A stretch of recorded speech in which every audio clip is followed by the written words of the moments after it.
라는 말이 있어요. 내가 먹는 건 아닌데 자식이 먹는데 내가 왜 배부르죠? 우리는 내 입에 들어가는 양식이 아니라 심리적 만족이 중요하다는 거예요. 예수님도 비슷한 맥락에서 얘기를 했어요. 사람이 떡으로만 살 것이 아니라 하나님의 말씀으로 산다고 했어요. 사람은 구성하고 있는 것이 한 사람이라고 말했을 때 온전한 사람, 온전한 인격들이 살아있다고 말할 때 육신하고 영혼이 있어요. 죽음은 소멸이 아니에요. 분리예요. 하나님과 분리되는 게 영적 죽음이고 영혼과 육신이 분리되는 것이 죽음이에요. 그렇다면 우리가 이 육신을 유지하기 위해서 삼시세끼 밥을 먹고 에너지를 얻는 것처럼 내 영혼이 살기 위해서 영의 양식인 그 하나님의 말씀을 먹어야 우리가 힘을 나고 살아가게 될 줄 믿습니다. 근데 우리는 자꾸 밸런스가 깨져요. 먹는 거, 이 육체에 먹는 것을 엄청 신경 써요. 보약도 먹고 뭐도 먹고 맛집도 찾아내면서 하는데 정작 내 영혼이 말라가고 내 영혼이 기아 상태에 있고 그래서 진정한 만족을 얻지 못하는 내 영적인 상태를 깨닫지 못하고 영의 양식에 대해서 등한시할 때가 너무 많아요. 오늘 말씀을 통해서 예수님은 이 두 가지 밸런스를 유지하고 우리가 취약한 부분, 영의 양식 부분, 진정한 나를 만족하게 하는 것, 내가 힘이 나게 하는 것, 내가 살맛 나게 하는 것이 무엇인지를 오늘 정확하게 얘기하고 있잖아요. 다 갖췄어요. 여러분, 우리가 생각할 때 저 사람 뭐가 부러울 게 뭐가 아쉬울 게 있어. 집도 있지, 자식도 있지, 뭐가 됐는데, 근데 희한하죠? 그 사람 왜 이렇게 우울증이 걸려 있죠? 우리가 보면 배부른 소리 하고 있는데 사람이 삼시세끼 먹는 음식으로 살지 못한다는 거, 가치 있고 보람 있고 의미 있는 일을 살 때 살맛이 나고, 가치 있는 일을 살 때 그때 보람을 느끼고 뭔가 느끼지 못하는 에너지를 얻게 된다는 거죠. 여러분 그거 많이 느끼잖아요. 여러분, 예수님이 생각하는 양식하고 우리가 생각하는 양식이 어떤 차이가 있는지, 나는 무엇을 위해서 살아가야 될지 오늘 말씀을 통해서 잘 깨달으시고 이 육신의 양식에만 매몰되어서 살지 마시고 하나님의 양식을 위해서, 영의 양식을 위해서 살아가는 복된 인생 되기를 축복합니다.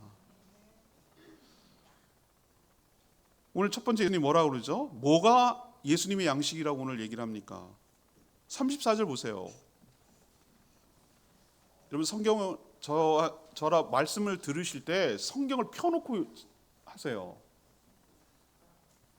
그냥 들으시면 이해를 못해요. 손을 짚어가면서 눈으로 확인해가면서 정말 그런가라고 확인하세요. 여러분들. 그래야 할 때 여러분 확신이 생깁니다. 오늘 34절에 예수님이 뭐라고 그랬냐면 이런 표현을 썼어요.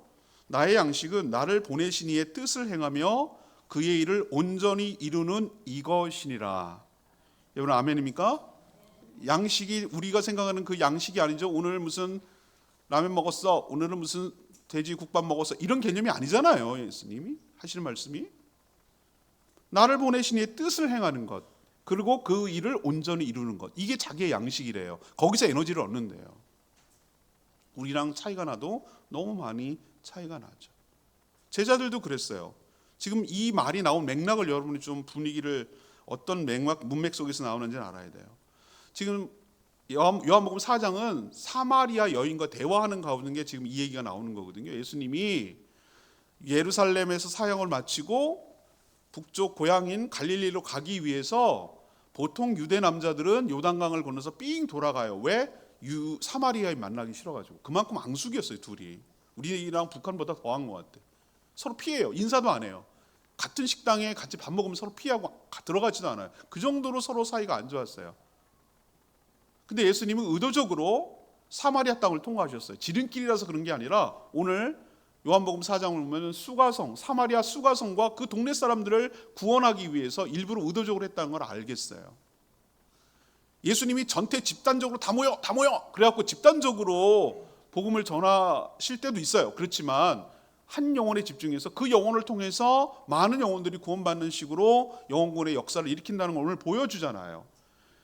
무명의, 그것도 여인에게, 지금처럼 우리보다 더 심한 남녀 차별이 있고 특히 유대인과 사마리아인은 상종도 하지 않은 그런 상황 속에서 야곱의 우물을 부대로 그 여인에게 물을 메타포로, 은유로 해가지고 그 물이 갖는 상징성을 생명수와 연결시키고 그 생명을 주는 자신이 그리스도라는 걸 밝혀서 그 여인이 예수 그리스도를 믿도록 하는 그 대화와 전도를 하셨어요. 그 대화를 하고 이 여인이 예수 그리스도는 알고 믿고 물동이를 버려두고 동네에 가서 내가 그리스도를 만났습니다 라고 막 전파하고 다닐 그쯤에, 대화할 그쯤에 제자들이 뭐하고 왔냐면은 동네에 들어가서 뭐 했습니까? 수가성에 가서 먹을 걸 사왔어요. 왜? 길 갔는데 자기 스승인 예수님이, 자기도 그렇지만 스승님도 굶고 지치고 힘들어서 지금 야곱의 우물에 쉬고 있다는 걸 알고 있기 때문에 어떻게 하든지 가서 양식을 구해오느라고 갔던 거예요. 그래서 둘만, 예수님하고 수가성 여인 둘만 대화를 충분히 나눌 수가 있었던 거거든요. 근데 제자들이 돌아왔을 때 이 여인하고 막 얘기하고 있는 거예요, 예수님이. 근데 오늘 뭐라고 그랬어요? 27절에 돌아와서 딱 보니까 무슨 말을 했는지 모르겠어. 근데 둘이 얘기를 하고 있는 거래. 근데 이 제자들의 눈에 봐도 이게 이상한 거예요. 왜? 이거는 있을 수 없거든요. 당시 문화로 보면은 남자가 여자에게, 유대인이 사마리아인한테, 근데 또 유대인 남자가 사마리아인 여인한테, 이건 말을 섞는 자체가 있을 수 없는 일인데, 그러니까 무슨 일이래? 라고 의아하지만 물어보지도 못할 만큼 특이한 것이었다는 걸 알 수 있잖아요. 근데 제자들은 지금 어디 가서 구했을 거라고 추정이 되죠? 갑자기 저 밑으로 내려가서 출발했던 예루살렘에 가서 양식을 구해왔겠어요? 아직 가지도 않은 갈릴리에서 구해왔겠어요? 그 동네 갔단 말이에요. 그 동네. 여기는 아무도 여러분에게 얘기해 주지 않는 얘기를 내가 문맥 속에서 지금 드리는 거예요. 자, 보세요. 제자들은 유대인 남자예요. 사람들은 사마리아인하고 상종도 하지 않아요. 그런데 스승이 굶고 있고 자기가 배고프니까 어떻게 해요? 수가성 가가지고 사마리아 사람한테 돈 있다고 양식 안 팔면 어떡할 거예요? 말도 섞지 않는 그거지만 배고프니까, 먹고 살아야 되니까, 예수님이 기다리니까 어쩔 수 없이 가서 아쉬운 소리 해야 되는 거예요. 돈 주고 자존심 내려놓고 좀 먹을 거 좀 파시오, 이렇게라도 말해갖고 구해와야 되는 거예요. 제자들 모습 속에서 저는 우리가 살아가는 우리들의 모습을 잘 발견할 수 있다고 생각해요. 어떤 것이죠? 싫어요. 하기 싫어요. 힘들어요. 자존심 팔아야 돼요. 비굴해져야 돼요. 아쉬운 소리 해야 돼요. 근데 배가 고파요. 그래서 일을 해야 돼요. 자존심 내려놔야 돼요. 상대 비위 맞춰줘야 돼요. 그래서 내가 먹을 걸 얻어야 내가 살아요. 예수님이 기다리고 있어요. 내가 이 돈을 벌지 않고 내가 자존심 팔지 않으면 내 처자식이 굶어요. 지금 기다리고 있어요. 그 느낌 아니겠어요? 왜? 먹는 것이 너무나 중요하기 때문에, 사람이 먹는 것이 너무 중요하다고 생각하기 때문에 제자들은 이 먹는 음식에 매몰되어서 거기에 관심을 갖고 거기에 몰두하고 거기에 애를 쓰고 있는 게 보이시잖아요. 어렵사리 구해온 거예요. 딱 우리의 모습이에요. 그랬고 어렵사리 구해와서 예수님께 뭐합니까? 그 여인이 물동이 버리도록 간 사이에 예수님한테 이렇게 얘기하는 거예요. 31절. 제자들이 예수님께 이르되 랍비여 잡수십시오라고 음식을 기다렸던 그 예수님을 의기양양하게, 제가 이 제자들이 이렇게 얘기했을 때 제자들이 예수님으로부터 무슨 말을 기대했을까요? 야, 고마워. 너네밖에 없어. 야, 너네 진짜 사마리아 사람하고 만나기도 말 섞기도 힘들었을 텐데 이거 어떻게 구해왔니? 또 어디서 이거 구해온 거야? 야, 이거 맛지다 야. 맛있다 야. 이러면서 칭찬해주고 하실 줄 알았어요. 여러분 그거 기대하지 않겠어요? 힘들게 구해왔잖아요. 사마리아 수가성 들어가서. 근데 예수님 뭐라고 그러는 줄 알아요? 뚱딴지같이 32절. 내게는 너희가 알지 못하는 뭐가 있다? 먹을 양식이 있느니라. 제자들 막 이때 멘붕 오는 거야. 1번 누가 갖다 줬어? 우리 말고 누가 있나? 이런 생각. 2번 진짜 예수님 치사하게 자기 먹을 걸 꼽붙여놨구나. 예루살렘에 출발할 때 뭐 자기만 먹으려고 해놓은 게 있구나, 따로 챙긴 게 있구나, 이렇게 생각할 수 있잖아요. 자, 우리의 수준과 예수님의 인식 수준이 뭡니까? 우리는 자꾸 육의 세계, 육의 양식, 이 모이는 물질의 세계에만 다 갇혀 있어요. 그 우주관이. 예수님 말한 말을 전혀 지금 접점이 안 일어나요. 그래서 예수님이 할 수 없이 직설적으로 얘기를 하는 거예요. 예수님의 말을 오해하고 있는 제자들의 오해를 풀어주려고. 그때 나온 얘기가 바로 오늘 방금 읽은 34절이에요. 나의 양식은 나를 보내신 이의 뜻을 행하며 그의 일을 온전히 행하는 그것이니라. 여러분 아멘입니까? 이 얘기는 뭐예요? 너희들은 지금 어떻게 구해온 떡이든 빵이든 그걸 먹어야 너의 삶이 에너지가 나서 살아갈 수 있다고 생각하지만, 내가 살아가는 에너지를 얻는 것은 그게 아니라 하나님의 뜻을, 나를 보내신 하나님의 뜻을 행하고 그 뜻을 대충 하는 것이 아니라 온전히 이루는 거기로부터 나는 에너지를 얻는다.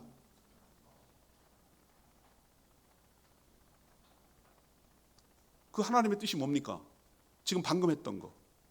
수가성의 일부로 찾아가서 야곱의 우물이라는 곳에서 한 여인, 초라한 여인, 사연 많은 여인, 그 여인 한 영혼에 집중해서 그 여인에게 예수 그리스도가 누구인지를 알고 만나고 그 여인의 인식이 변화되도록, 처음에는 낯선 남자여서 선지자라고 인식이 바뀐 다음에 그분이 나의 모든 것을 알고 있는 그리스도라는 확신에 들기까지 그 한 영혼을 구원하기 위해서 모든 에너지를 썼고 그 한 사람에게 집중하는 이 일, 이게 바로 자신을 보낸 하나님이 원하는 일인 것을 정확하게 알고 있고, 그 정확하게 온전히 수행함으로 그 여인이 인식이 바뀌고 예수님을 만나서 변화되는 역사가 일어나고 물동이를 버려두고 갈 만큼 인식이 확 달라졌다는 거죠.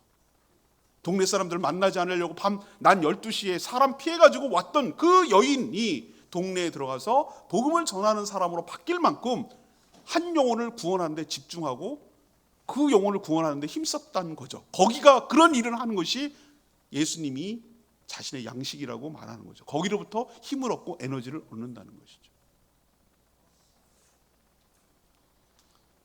여러분에게 오늘 첫 번째로 도전하고 있는 말씀은 이거예요. 제가 드리고 싶은 말씀. 여러분은 어디서 삶의 에너지를 얻습니까? 어디서 살맛이 납니까? 뭘 해야 살맛이 납니까? 연봉이 더 많아지고 월급이 더 많아지고 통장에 돈이 많아지면 막 살맛이 납니까? 맛있는 거 막 먹고 여행하고 그러면 막 살맛이 막 이렇게 에너지가 올라갑니까? 그러면 여전히 여러분은 제자의 삶, 제자들의 인식 수준에서 벗어나지 못한 거예요. 사람이 떡으로만 살 것이 아니라고 했는데 난 떡만 먹고 살겠다는 거예요. 하나님의 말씀으로, 하나님의 주신 사명으로 살아야 되는데, 거기서 힘을 얻어야 되는데, 그래야 살맛이 나는데, 그래야 가치가 있는 것인데, 그게 아니라 하나님이 주시는 사명, 나를 왜 이 땅에 보냈는지, 내가 왜 제주에 살아가야 되는지, 왜 내가 이 교회에서 속해 있는지, 이런 걸 다 제껴버리고 그저 하루 벌어서 하루 먹고 사는 일에만 급급하다면 내 육신은 만족을 얻고 에너지를 얻을 수 있을지 모르지만 내 영혼은 피폐하고 내 영혼이 굶어가고 있고 진짜 영혼의 에너지는 얻지 못하는 일을 기아 상태에 있는 것은 아닌지 돌아보라고 오늘 말씀을 주시는 거예요.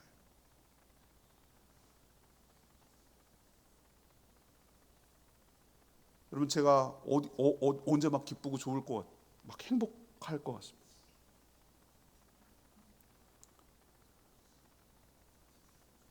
맛있는 거 같이 대접해 주실 때, 제가 생각할 때 제가 많이 대접하는 것 같은데 우리 교회는 이상해.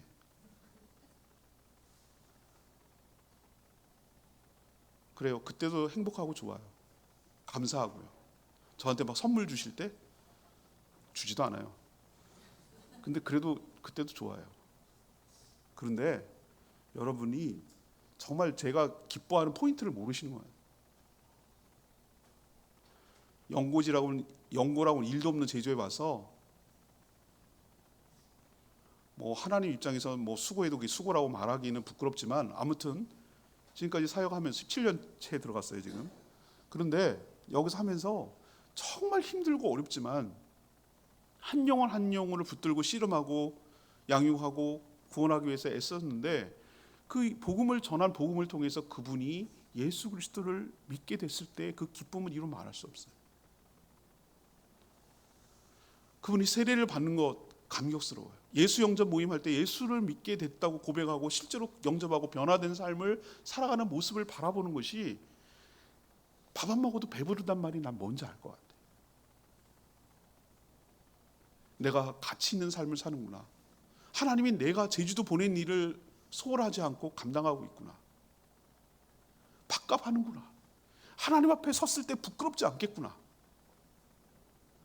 정말 나답게 살아가는 것이구나. 내가 목회자가 되고 목양을 하고 그런 것에 의미를 찾는 거죠. 거기에 가치 부여를 하는 것이죠.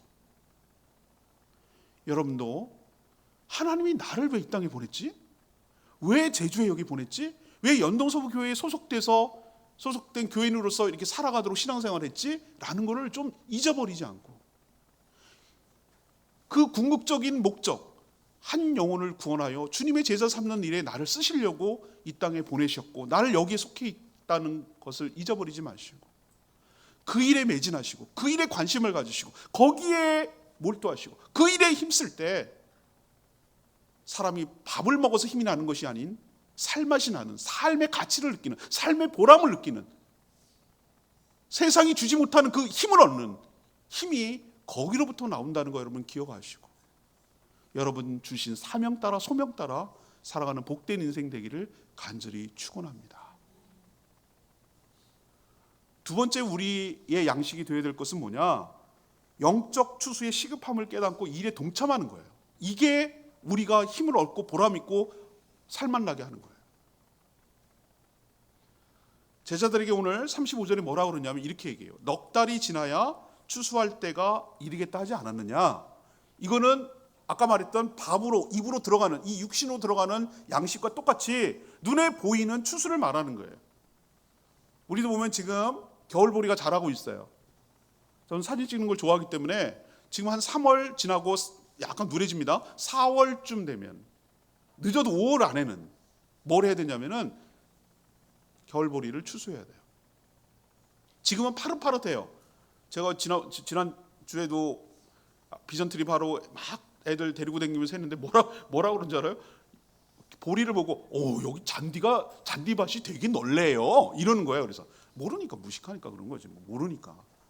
근데 그게 잘 여름에도 겨울에도 자라고 있다는 거예요. 근데 그게 나중에 이렇게 커서 어떻게 됩니까? 누래지기 시작합니다. 그 들판에 누렇게 익어가는 보리 보면은 그렇게 내 것도 아닌데 그렇게 흐뭇하고 기분이 좋아요. 또 사진을 찍을 때 선명하게 둘이 대조가 돼요. 제가 그 사진 찍은 것도 있는데 그걸 전시도 했는데 여기는 막 유채꽃이 올라와서 파릇파릇하고 노랗고 여기는 누런 게 아니라 나쁜 누러움이 아니라 이거 풍성하게 가을 거지를 위해서 이렇게 있고 이 대조가 되고 돌담을 따라서 딱 두 개가 대조된 모습을 보면은 기가 막힌 작품이 나오거든요. 우도 가서 제가 찍은 기억이 나요. 자, 여기서 말하는 추수는 무엇입니까? 아직 지금 뭐라는 거예요? 넉 달이 남았다는 얘기는 지금 파릇파릇하다는 거예요. 그럼 추수할 때가 아니죠. 지금 자랄 때죠. 그러면은 이 얘기를 왜 꺼냅니까? 이것을 비유로 영적 추수를 얘기하려고 예수님 꺼내는 거예요. 비유로. 그래서 35절에 뭐라 하냐면은 지금 넉 달 남았어. 내가 말하는 추수는 이 추수 아닌 거 너네 알겠지? 라는 것을 전제로 하고 자, 나는 너희에게 이르는데 너희들에게 지금 설명하려고 하는데 봐봐라. 눈을 들어서 좀 봐봐. 밭을 봐라. 이 밭은 추수할 밭을 말하는 게 아니고 영적 추수할 영적으로 널려있는 구원받아야 될 사람들을 보라는 거예요.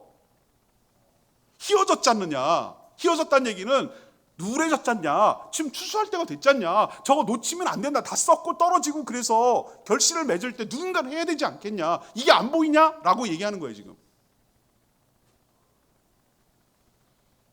그러면서 하시는 말씀이 이 추수하기까지 너희들을 지금 추수하러 보내려고 하는데 추수꾼으로 보내려고 하는데 너희들이 마지막 추수를 했다고 해서 너희들이 이 농사 다 짓는 것은 아닌 거 알겠지? 이런 뜻이에요. 이 농사를 짓기 위해서 수많은 과정이 필요했던 거 알겠니?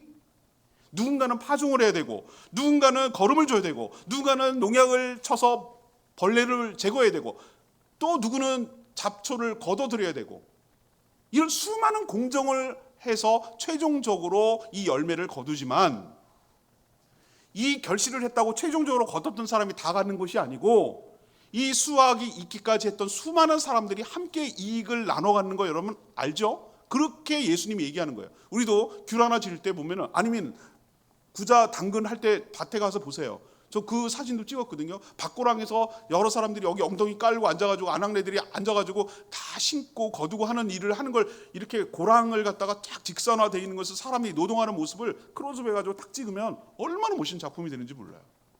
근데 어떤 사람 뭐 하죠? 트랙터로 밭을 갈아야 되는 사람 이제 봄 되면 될 거예요. 누가 모종을 심는 사람, 그걸 갖다 뭐죠? 거름 주는 사람, 비료 주는 사람 다 달라요. 임금을 다 따로 주니까 사람을.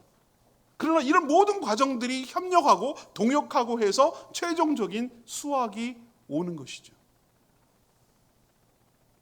그러면서 하는 말이 예수님이 이렇게 얘기했어요. 자, 봐봐라. 나는 지금 내가 한 걸 보라는 거예요.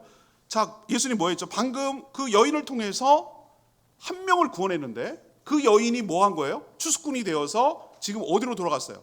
물동이를 버려두고 30절에 보니까 동네로 들어가서 29절에 이렇게 얘기하는 거예요. 28절 물동이 버려두고 29절에 내가 한 모든 것을 다 얘기해 주는 분이 계시더라. 그분이 그리스도가 아니냐라고 전파하고 있는 모습을 보이잖아. 한 영혼을 구원했는데 그 영혼을 통해서 추수하는 역사가 일어나는 걸 너희들이 보고 있지 않느냐.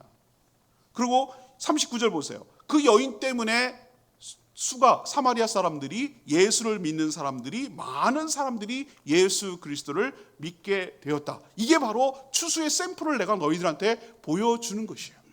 너희도 이 일에 동참해야 되지 않겠니? 38절 너희들이 노력하지 않았지만 너희들이 직접 하는지 않았지만 이미 다른 사람이 여러 노력을 해왔지만 너희들이 이 일에 동참함으로 모든 사람이 함께 기뻐하도록 하는 일에 동참해야 되지 않겠느냐라고 얘기하는 거예요. 우리도 한 사람이 구원을 얻기 위해서 최종적으로 복음을 전했는데 그 사람 때문에 예수 믿게 돼서 왔다고 해서 자기가 예수 믿었다고 착각하시면 안 돼요. 그 사람이 믿기까지 수많은 공정과 수많은 과정이 있었다는 거 여러분 기억하셔야 돼요. 그 사람을 하나님께서 다루시고 마음밭을 준비시키시고 어떤 사람은 이건나 아니거나 찔러보고 어떤 사람은 씨 뿌리는 사람이 있고 어떤 사람은 그냥 툭 교회 갑시다 라고 말하는 사람이 있고 어떤 사람은 복음을 전해주는 사람이 있고 제가 말씀드리잖아요. 32번 평균 접촉을 해야 교회 가자고 권하고 예수 믿자고 권해야 예수 믿게 된다고. 평균 32번. 그럼 어떤 사람은 100번, 어떤 사람은 10번, 어떤 사람은 1000번 돼야 예수 믿는 사람이 있기 때문에 평균이 그렇다는 얘기예요. 수많은 사람들이 함께 동역하고 동참해서 한 결실이 오는 것이에요. 이 일에 너희들이 동참할 때 그 결실도 함께 갖고 이 기쁨도 함께 나눠가고 살맛이 나는 것이야. 그게 협력하고 팀플레이 하는 것이야 라고 오늘 얘기하는 거예요. 제가 기도의 시간에 찍새 딱새 얘기를 하니까 재밌었나 봐요. 그걸 막 성도들이 얘기하더라고요. 저랑 같이 똑같이 생긴 가정교회 사역원 원장 지금 하시는 최고 리더이신 이경준 목사님 계세요. 은퇴하셨는데 저랑 비슷하게 생겼어요. 그래서 제가 가정교회 사역원 컨퍼런스 가면은 자꾸 쳐다봐 나를 웃으면서. 그래서 처음에 몰랐어요. 그랬더니 이경준 목사님 닮았다고 사모님까지 인정해서 시동생인 줄 알았대. 너무 닮았다. 근데 그 목사님 강의하는 중에 이런 표현을 썼어요. 여러분 사람마다 다 영혼 구원이라는 추수를 해야 된다는 것은 공통점이 있지만 은사와 역할이 다 다릅니다. 제가 구두 닦는 걸로 비유하겠습니다. 그런데 찍새가 있고 딱새가 있습니다. 이러더라고요. 그래서 난 찍새 딱새가 뭔 말인지 그때 처음 알았어요. 자, 찍새가 뭐냐? 서울 같은데 대도시에 빌딩이 있고 사무실이 많이 밀접해 있는 곳에 가면 길거리에 조그마한 구두방 그거 무시하면 안 돼요. 엄청난 매출이 있어요. 여러분 그 구두방 무시하면 안 됩니다. 거기 그 사람이 보통 전문가가 아니에요. 그 사람이 있는데 그 사람이 혼자서 다 영업하나 오기를 기다리나 아니에요. 영업하는 사람 따로 있어요. 그게 찍새예요. 찍새가 뭐냐? 돌아다니면서 빌딩에서 사무실에 있을 때 막 이제 근무하고 있잖아요. 근무하면 이동할 수가 없잖아요. 컴퓨터 앉아가지고 뭐 하고 여기 안에 있어 슬리퍼 신고 있잖아요. 그러면 딱 하는 거야. 구두 닦으세요. 아유 과장님 닦을 때 됐네요. 그리고 돌아다니면서 여러 사무실에 있는 구두 닦을 걸 물어오는 거예요. 이걸 찍새라고 그래. 찍새 전문 용어로 찍새. 찍어갖고 오는 거예요. 영업하는 거예요. 영업. 그래갖고 막 몰아와. 그래갖고 구두방에 갖고 와. 그러면 다 순서대로 이렇게 대기해놔. 이 순서대로 이렇게. 그러면 그 안에 구두방에 누가 있어요? 딱새가 있어요. 딱새는 뭐냐? 열심히 얼마나 손이 빠르겠어. 그 매번 그걸 하는 거예요. 때가 순발력 있고 속도 빠르고 탁탁탁 전문가 해가지고 탁탁탁탁 해가지고 또 깨끗이 닦아놔. 그러면 닦은 걸 또 갖다가 찍새는 갖다가 딱 가서 풀고 수금해 와. 구두 닦는 것도 분업이 필요해. 전문화돼 있어. 근데 그 두 사람이 수익을 어떻게 나누죠? 같이 나누지. 왜? 같이 수익이 생기도록 한 것이 다르지만 일은 달리 했지만 함께 팀플레이 해가지고 결과를 얻어내고 수익을 얻어냈으니까. 전 딱새예요. 물어오는 거 열심히 닦고 복음 전하고 가르치고. 그러나 제가 물어오는 쪽이 약해요. 제가 무슨 말만 하면 목사라고 이렇게 선입견을 갖고 아유 저 또 전도하려고 나한테 또 수작 거는구만 이렇게 생각해서 경계심을 아주 그냥 어디 나가면 무슨 안 믿는 사람 무슨 만나면은 목사라는 신분을 얘기하는 순간 딱 경계심을 가지고 또 전도하려고 저거 어떤 수작을 이렇게 탁 칩니다. 진짜 전 찍새하기 힘들어. 근데 여러분은 훨씬 더 접촉면이 많고 여러분이 또 성격도 그렇고 그러면은 찍새하기 편하죠. 여러분 딱새하라고 그래요? 딱새는 제가 할게요. 찍새에서 물어보세요. 제가 좀 거칠게 표현하고 천박하게 표현해서 이상합니까? 제가 영적 추수를 얘기하는 거예요 지금. 자, 근데 딱새도 안 하고 찍새도 하고 빌빌 놀고 있고 농팽이처럼 노는 게 문제란 말이에요. 뭔가 기여를 하고 뭔가 영혼을 위해서 애쓰고 가치 있는 일을 해야 그 수익을 함께 나누고 그 기쁨을 함께 나누는 거 아니겠어요? 아무것도 안 하고 영적 추수할 것은 휘어졌다 그러고 지금 널려 있는데 죽어가는 사람들이니까 시간이 지나면은 한 명씩 죽고 지옥 가는데 있는데 그게 널려 있는데 예수님 표현대로 지금도 널려 있는데 그것이 안 보이고 주님의 마음이 부어지지 않아가지고 나랑 상관없는 일이라고 생각하고 그런 일에만 몰두하지 않고 그저 먹고 사는 일에만 몰두한다면 나중에 그 기쁨과 그 수확의 보람과 이런 것을 어떻게 깨닫고 어떻게 같이 동참할 수 있겠냐요. 그 기쁨에. 그 얘기를 예수님께서 도전하고 있는 것이에요.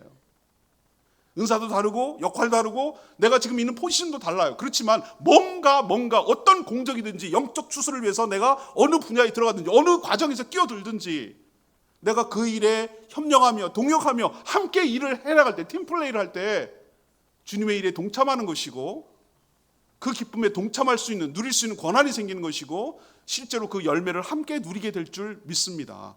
이게 살맛나게 하는 것이고 내가 사는 가치를 느끼게 하는 것이란 말이에요.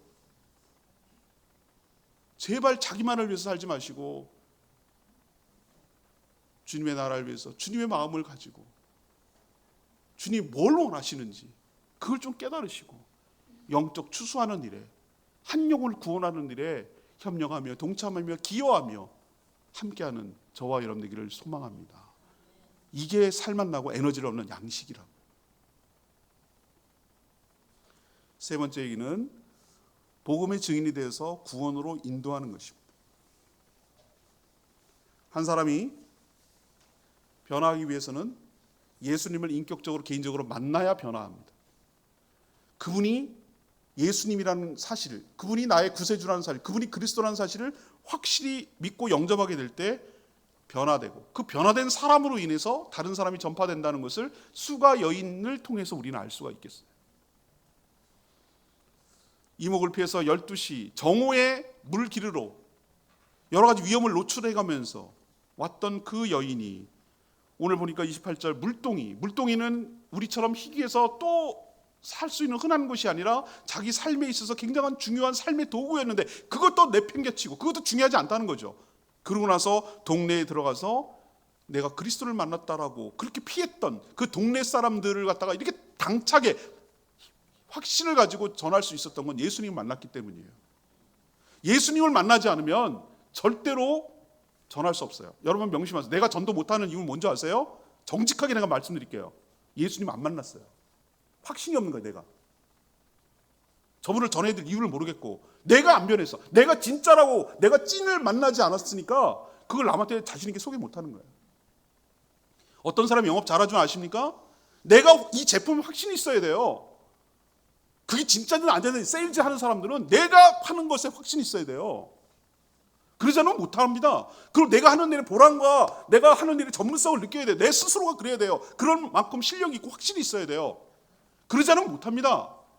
그러지 못한 사람은 영업이 안 되는 거예요. 장사 못하는 거예요. 사업 못하는 사람의 특징이 그거예요. 나도 자신이 없는데 누가 저 사람에게 확신을 줄 수가 있겠어요.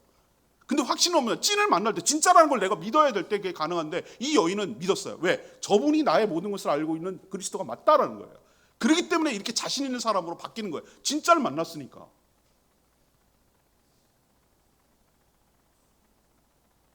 이렇게 확신에 차서 다른 사람에게 증거를 하니까 39절 말씀드렸잖아요.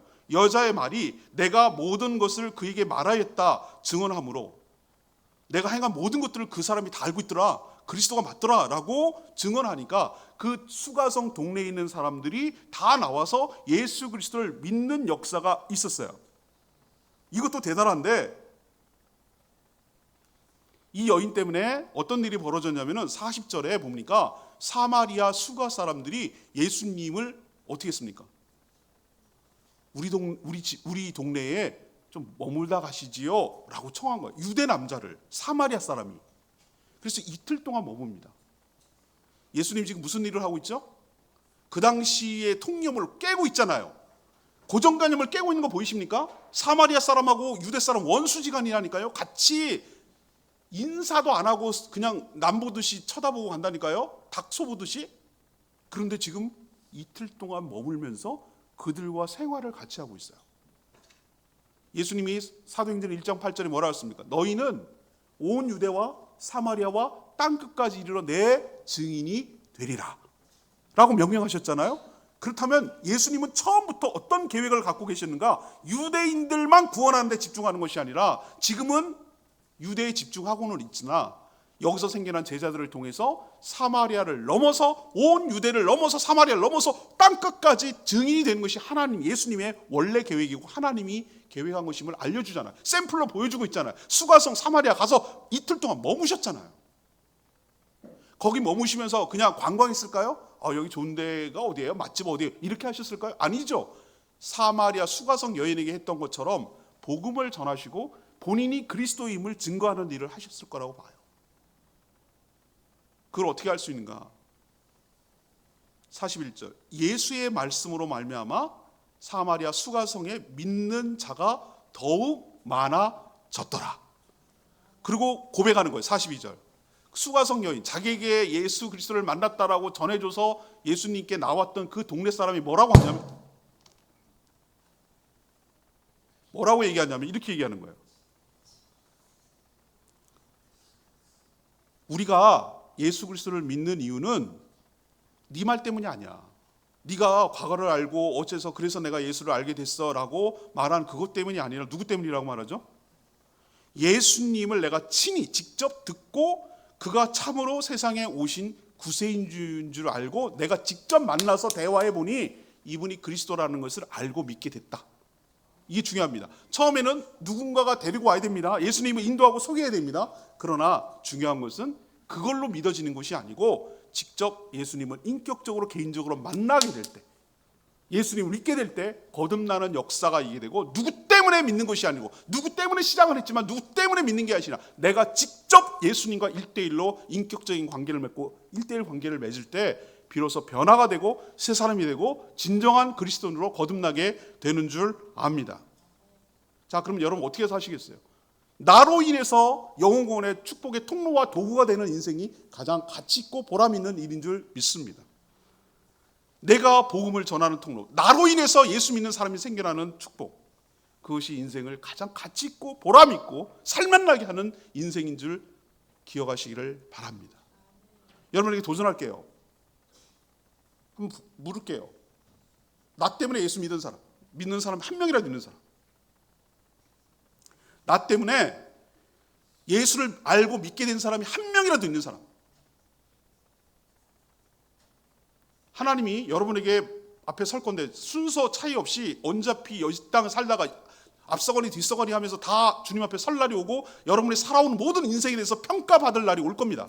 여러분 명심하세요. 평가받을 날이 옵니다. 그 앞에 싫든 좋든 딱 앞에 서야 돼. 그리고 살아온 모든 것에서 평가받을 날이 옵니다.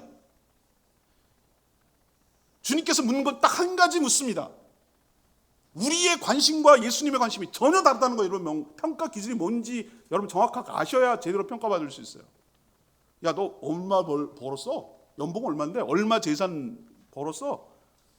관심 없어요. 너 무슨 차 타고 타다 왔니? 포르쉐 탔니? 그런 거 전혀 관심 없어요. 너 얼마나 올라갔어? 지위가 얼만큼 올라갔어? 이사 좀 됐냐? 이런 거 관심 없어요. 주님은 어디 살니? 강남에 있는 저기 그 타워팰리스 거기 살았니? 그거 관심 없다니까요. 주님께서 물으시는 건 그거예요. 너 때문에 예수 믿는 사람이 누구였냐? 누가 너 때문에 예수를 믿게 됐냐? 물론 그 사람 때문에 믿는 건 아니에요. 너로 인해서 소개를 받고 수가성 여인처럼 너로 인해서 예수가 전파되고 너로 인해서 소개받아서 예수님께 찾아오게 되고 믿게 된 계기가 된 사람이 누가 있느냐고 묻는 거예요. 한 명도 없네. 한 명도 없으면 내가 헛산 거예요. 내가 뭐 때문에 살아야 되는지를 놓치고 산 거예요.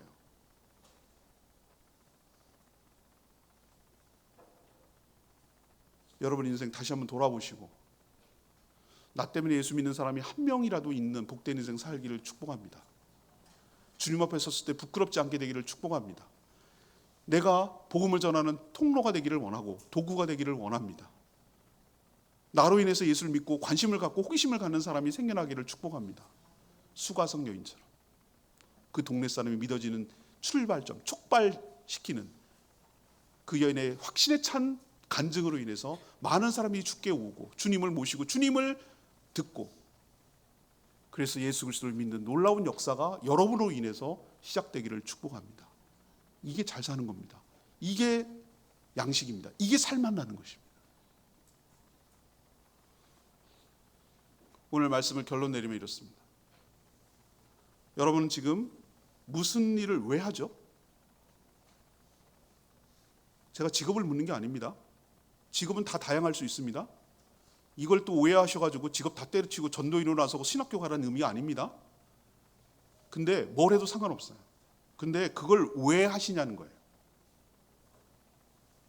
단순히 내가 먹고 살기 위해서 한다면 여러분은 정말로 제자들 인식 수준에서 벗어나지 못하는 거예요. 사람이 떡으로만 살 것이 아닌데 그냥 떡으로만 사는 인생으로 전락하는 거예요.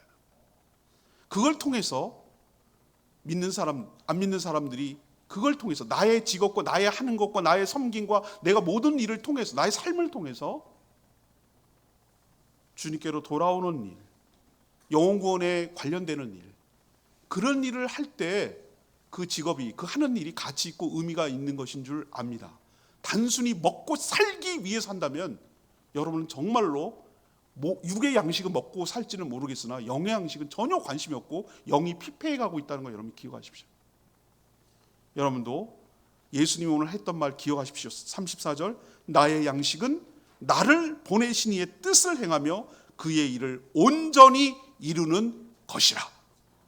여러분의 고백도, 여러분의 말도 이 말이 동의가 되고 예수님처럼 살아가는 복된 인생 되기를 축복합니다. 두 번째 여러분에게 도전하는 것은, 내 주변에 죽어가는 영혼이 보입니까? 추수할 것이 희어졌다는 게 동의가 됩니까? 그게 안 보인다면 예수님의 시각을 갖지 않고 하나님의 마음이 내 가운데 부어지지 않는 거예요. 나는 상관없이 하는 거예요. 그냥 내 일만 몰두하고 그냥 하루 벌어 하루 먹고 사는 내 일에만 몰두하고 살아가는 불쌍한 인생이에요. 눈을 들어 밭을 보라. 죽어가는 사람이 이렇게 널려 있는데 어쩌면 그렇게 그 일에는 관심이 없느냐. 너보고 다 하라 그러든 너는 뭔가 공적에서 뭔가 기여하고 있어야 돼. 툭툭 고구마 전도법처럼 예수 믿으세요, 교회 갑시다, 이렇게 툭툭 던지는 누군가가 있어야 되냐. 그게 처음에 이러다가 계속 그 잔상이 남고 저 사람이 저렇게 권할 때는 이유가 있을 건데 이러면서 자꾸 조금씩 마음이 열리고 하는 그 공정에, 그 역할에 너도 한번 끼어들어야 될 거 아니냐. 뭔가 기여해야 될 거 아니냐. 너보고 다 하라 그러는 건 아니지 않느냐. 그리고 최종적으로 주님께로 인도하는 일을, 역할을 해야 될 건 아니냐. 아니면 씨 뿌리는 일이라도 하든지 찍새라든 딱새라든 뭐라도 해야 될 거 아니냐. 근데 어쩌면 이렇게 주님의 일과는 전혀 무관하게 살아가느냐. 추수하는 일에 어쩜 그렇게 관심이 없냐. 그러니까 추수의 기쁨도 모르고 그 열매도 누리지 못하고 그 즐거움에 동참하지도 못하고 그 영적인 세계의 기쁨은 전혀 모르고 그냥 이 세계의 재미만 누리고 살아가는 인생 아니냐. 그걸 도전하고 있는 거예요. 마지막 세 번째는 뭡니까? 여러분이 묻잖아요. 나 때문에 예수 믿는 사람이 있는가? 수가성 여인 같은 확신에 차 있는가? 내가 파는 제품에 확신이 있으듯이 내가 전하는 복음에 예수 그리스도가 찐이야, 진짜야. 저분은 진짜 살아계셔. 그분이 나의 구세주야. 나의 모든 것을 알고 계셨어. 그분이 나에게 생명수를 준다고 하셨어. 그런 확신이 있는가? 그래서 다른 사람에게 자신 있게 당차게 전할 수 있는가? 나 때문에 예수 믿는 사람이 한 명이라도 있는가? 이걸 묻는 거예요. 물동이 잊어버릴까 봐 그저 물동이만 붙들고 나를 외면하고 왕따 시킨다고 그냥 사람 피해만 당겨서 우울증에 걸렸느니 무슨 뭐 대인 공포증에 걸렸느니 이러면서 이런 인생으로 사는 게 아니라 예수님 만나면 싹 바뀌거든요. 물동이 버려두고 직접 뛰어들어서 내가 예수님 만났다고 당찬 인생으로 바뀌어지잖아요. 예수님 만나면 딴 사람 돼요. 수없이 저는 경험했어요. 예수님 만나면 완전히 다른 사람 돼요. 가치관이 바뀌어요. 새로운 삶을 사는 거예요. 여러분도 수가성 여인처럼 예수님 만나서 완전히 인생이 전환돼가지고 전과는 다른, 완전히 다른 차원의 삶을 살아내는, 그래서 먹기만 하는 양식이 아니라 영의 양식으로 살맛이 나는 복된 인생 되기를 축복합니다. 오늘 말씀 붙들고 오직 주의 사랑에 매일 찬양 부르고